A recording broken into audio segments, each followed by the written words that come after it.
Hi everyone. Let us talk about the top 5 grammar rules for CMAT. These are top 5 grammar rules that will help you for every non-CAT exam, not just CMAT. Now, the first rule is about collective nouns. So, we all know that collective nouns, they name the group of some things, some people. So, for instance, a bunch of flowers, a pride of lions, an army of soldiers. These are collective nouns. Now, usually these collective nouns are singular. So, an army of soldiers was formed to fight the battle. A pride of lions was running through the forest. Usually these are collective. But are there circumstances where they may be plural? Yes, there are. So, in cases where our focus is on the individual members of the group and not the group as a whole, collective nouns can be plural. For example, jury is a collective noun. So let's say a jury has to take a decision. Now, the jury members are divided on the decision. In that case, the sentence should read, the jury are divided, on the decision. Why? Because the jury is no longer acting as one group, it is no longer acting as one unit, right? The focus rather is on individual members because different members are thinking in different directions, and that is why we'll say the jury are divided on the decision. So remember this, that collective nouns may be plural when there is a focus on the individual members, right? To give you another example, if I talk about a team, so the team changed dash clothes, right? Now, of course, the entire team could not be wearing just one piece of cloth, right? Just one cloth. So that means again, my focus is on individual members here, on the members. So I will definitely say the team changed their clothes, okay? And not the team changed its clothes. So this is what I mean by focus on individual members, in which case collective nouns are plural. Police is one collective noun, however, which is always plural. So police is an exception. It is one collective noun that is always plural. The police are investigating so and so case, right? So remember this. Now, how about the second rule? That versus which. So that and which are relative pronouns, right? So how are they used? Let's see an example. Okay, let me show you two examples, and through that we'll also learn to differentiate between that and which, right? So look at these examples here. They make use of that and or which, right, as relative pronouns. First, leaves that or which have chlorophyll are green. So which relative pronoun should you use here? See this. If I delete this information, this is the information that is being given into me, right? That or which have chlorophyll, right? So this is called a relative clause. So the pronoun that or which here, they are giving me this piece of information. Okay, so they become the subject. I have a verb also here, have. That's why they are called a relative clause. Now, leaves that or which have chlorophyll are green. See this, is this information essential or inessential? That should be your criterion to distinguish between the two. So if I delete this, my sentence would read, leaves are green.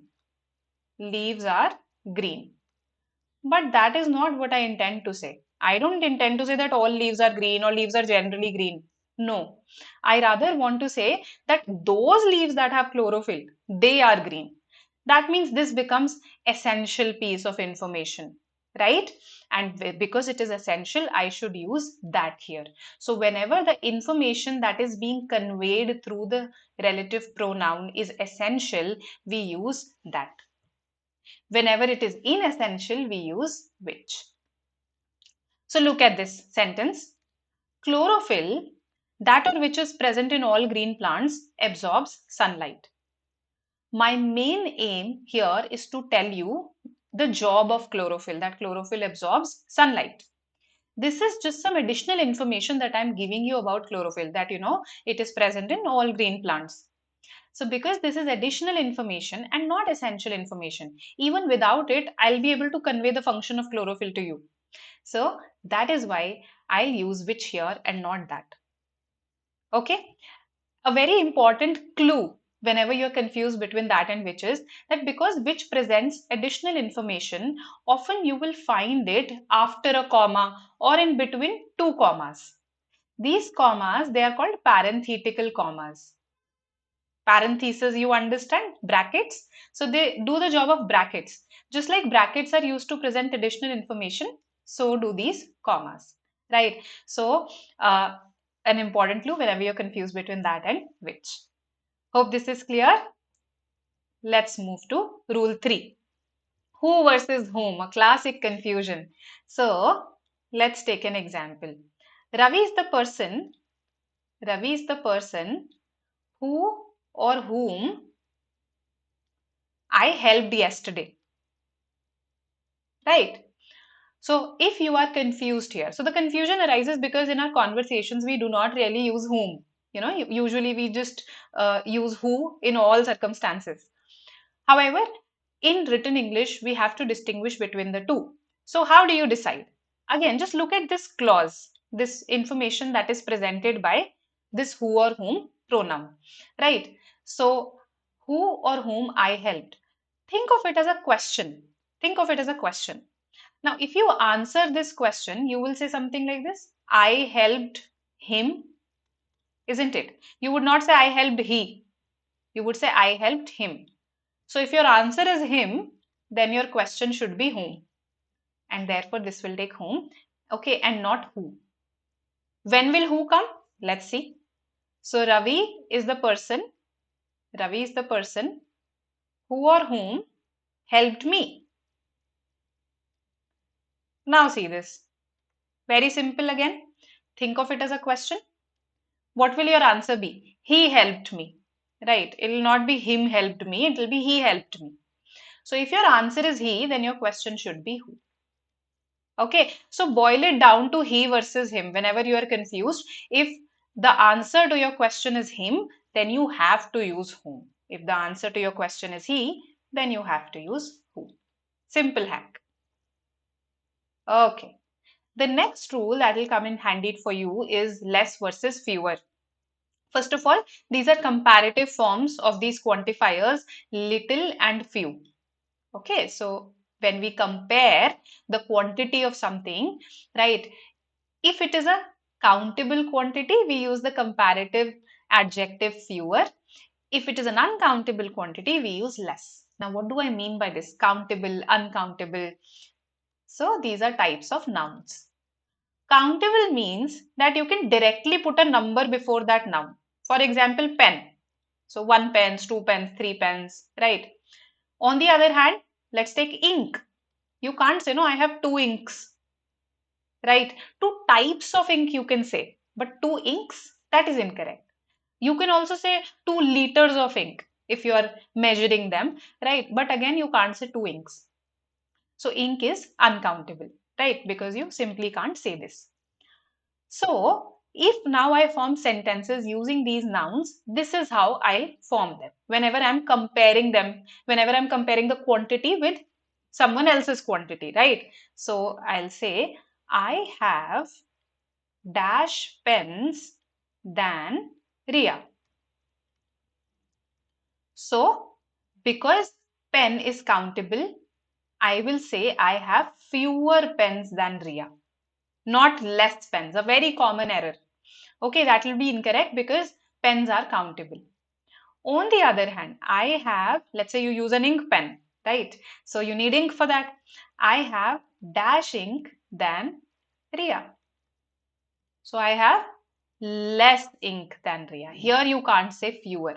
Less ink, less water, less milk. You can take any uncountable noun here. Right? So remember this, less for uncountable nouns and fewer for countable nouns. Okay. The last rule is related to subject-verb agreement, and I advise you that you should go through all the rules of subject-verb agreement because it's a very fertile ground to frame errors in your grammar questions, right?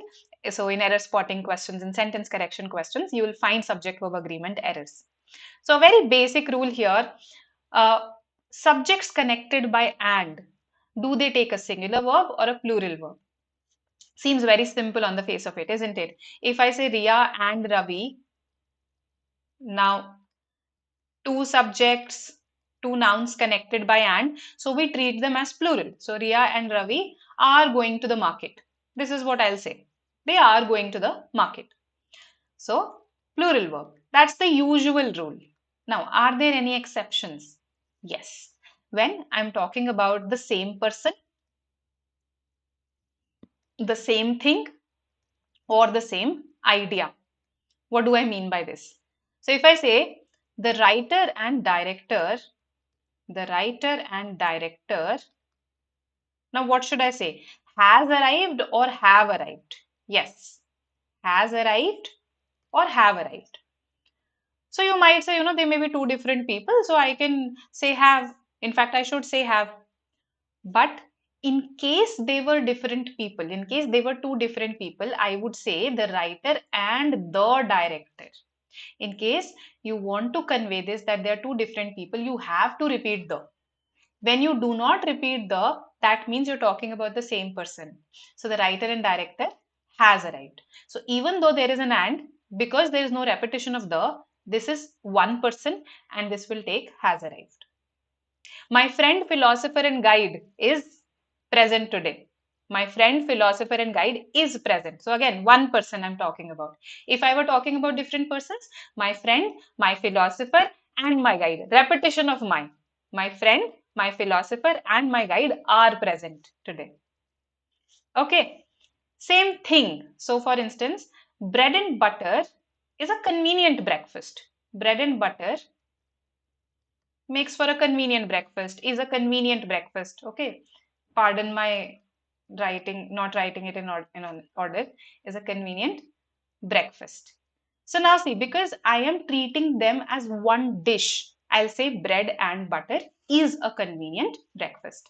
So same thing, used to refer to the same thing.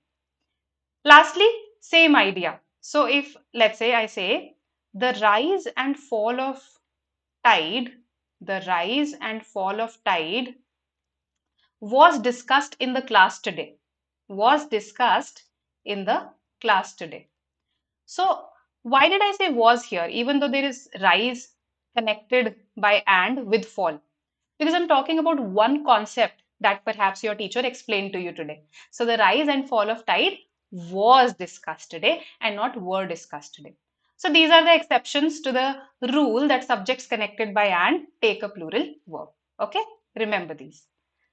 All right. So these were your top 5 grammar rules. Do explore more rules of subject verb agreement. All the very best. Thank you.